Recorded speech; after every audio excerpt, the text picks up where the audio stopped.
ఐటీలో ఎంట్రీ కావాలా? Trainee software engineer గా అజా కోడింగ్ ట్యూటర్ లో 2 వీక్స్ ట్రయల్ పీరియడ్ లో వెంటనే చేరండి. కడప జిల్లా పులివెందుల నియోజకవర్గంలో ప్రేమోన్మాది చేసిన ఘాతుకం ఇంకా మర్చిపోలేదు. ఆ బాధితురాలు చావు బతుకులతో పోరాడుతోంది. ఇంతలోనే రాయలసీమలో మరో ఉన్మాది పేట్రేగిపోయాడు. ప్రేమించలేదని ఓ బాలిక ప్రాణం తీశాడు దుర్మార్గుడు. పెట్రోల్ పోసి నిప్పంటించి హత్య చేశాడు. నంద్యాల జిల్లా నందికొట్కూరు పట్టణంలోని బైరెడ్డి నగర్ లో జరిగింది ఈ దారుణం. ఇంటర్ చదువుతున్న లహరి అనే బాలికను కొలిమిగుండ్లకు చెందిన రాఘవేంద్ర అనే యువకుడు గత కొంతకాలంగా ప్రేమ పేరుతో వేధిస్తున్నాడు. అతని ప్రేమను లహరి తిరస్కరించడంతో తనలోని సైకోని నిద్రలేపి అన్యాయంగా బాలికను చంపేశాడు.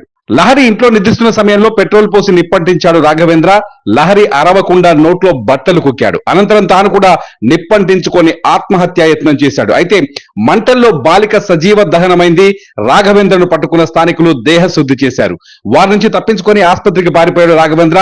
అతడికి కూడా తీవ్ర గాయాలు కావడంతో అక్కడి నుంచి కర్నూలు హాస్పిటల్ కు తరలించారు. కుమార్తె చనిపోవడంతో ఆమె కుటుంబ సభ్యులు కన్నీరు మున్నీరవుతున్నారు.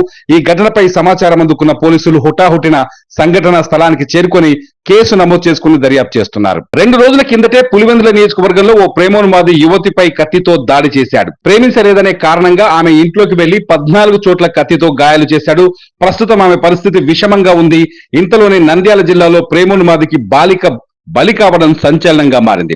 అంతకుముందు కడప జిల్లాలోనే బద్వేల్లో ఓ ఇంటర్ విద్యార్థిని నిర్మానుష్య ప్రాంతానికి తీసుకెళ్లి ఓ యువకుడు పెట్రోల్ పోసి నిప్పంటించాడు. ఆ బాలిక 2 రోజులు మృత్యుతో పోరాడి ప్రాణాలు కోల్పోయింది. ఇటీవల కాలంలో ఇలాంటి సంఘటనలు ఎక్కువైపోయాయి. చట్టం అంటే లెక్కలేదు, శిక్ష పడుతుందనే భయం లేదు.